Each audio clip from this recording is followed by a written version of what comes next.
तुम्ही पुढचे 5 मिनिटं व्हिडिओ स्क्रोल करायचे, ठीक आहे? का स्क्रोल करायचे मी तुम्हाला सांगतो. तुम्ही ज्या व्हिडिओवरती थांबता तिथे असतो स्ट्रॉंग हुक. हुक म्हणजे तुम्हाला धरून ठेवण्याची ताकद असते. काहीतरी विचित्र केलेलं असेल, काहीतरी असं बोललेलं असेल जे तुम्हाला कनेक्ट झालं, काहीतरी असं असेल, हुक, त्याला हुक म्हणतात. पहिल्या 3 सेकंदात हुक असतो. असं म्हणतात की पहिले 3 किंवा 5 सेकंद जर तुम्ही हुक नाही मारला तर लोक तुम्हाला स्क्रोल करतील. तर ते हुक आहे तुमचा हुक. आणि त्यानंतरचे 10 सेकंद जर तुम्ही बघितले, जर तुम्ही ऑफकोर्स एंटरटेनमेंट वाले व्हिडिओ सोडून द्या, पण एखादा व्हिडिओ तुम्ही ठेवला तर त्याच्या मागचं कारण असणार आहे तुमच्या पेन पॉइंटला ते कनेक्ट झालं. क्या आपके भी ऑफिस में पॉलिटिक्स होता है? तुम्ही थांबले, हाँ हाँ मेरे भी ऑफिस में होता है. That is hook. That is called as pain point. Pain point समजणं गरजेचं आहे समोरच्याचे. जर तुमचे पेन पॉइंट्स मला माहित नसतील तर I cannot bring the influence.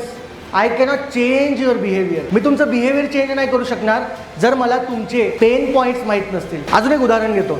तुम्ही डॉक्टरकडे गेलात आणि गुडघे दुखतायत. तुम्ही डॉक्टरकडे गेलात, डॉक्टर म्हणला झोपा. झोपल्यानंतर डॉक्टरने चेक केलं. डॉक्टर असा इथे इथे दाबून बघतोय, इथे दुखतंय, इथे दुखतंय, इथे दुखत असेल, हा इथे इथे दुखतंय, इथे जास्त दुखतंय, तिथे. समजलं मला? त्याला पेन पॉईंट्स माहिती आहेत की तुमचं दुखतं कुठे आहे. जसं तो म्हणतो इथे दुखतंय, तुम्ही म्हणतात काय चांगला डॉक्टर, इथेच दुखतंय. Because the credibility, the pain points which he has, त्या पेन पॉईंट्समुळे इन्फ्लुएन्स तयार होतो. त्याला माहिती असतं बोलायचं काय, त्याला माहिती असतं अथॉरिटी. ओके, म्हणजे आता आपल्या कॉन्टेक्स्ट मध्ये येऊ परत. तुम्हाला तुमच्या लोकांना इन्फ्लुएन्स करायचं असेल, त्यांचं बिहेवियर चेंज करायचं असेल, तुम्हाला सगळ्यात आधी ह्या कॉम्पिटन्सने भरलेली अथॉरिटी लागेल. तुम्ही स्वतः असा व्यक्ती असले पाहिजेत की जो इनिशिएटिव्ह घेतोय. तुम्ही स्वतः असा व्यक्ती असले पाहिजेत जो कन्सायशियसनेस आहे.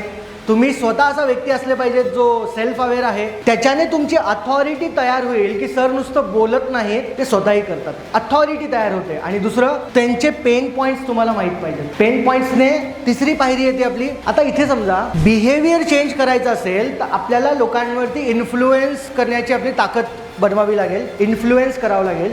इन्फ्लुएन्स करण्यासाठी अथॉरिटी, आपण जे बोलतोय ते आपण करतोय का, अथॉरिटी बनावी लागेल. प्रिन्सिपल, लीडर म्हणजे लीडरच दिसला पाहिजे, नावाचा लीडर नाही. लीडर म्हणजे लीडर दिसला पाहिजे त्याच्या बिहेवियरमधनं. प्लस तुम्हाला तुमच्या लोकांचे पेन पॉईंट्स माहीत पाहिजेत. तुम्हाला अथॉरिटी डेव्हलप करण्यासाठी लोकांना काय करावं लागेल, डेव्हलप करावं लागेल.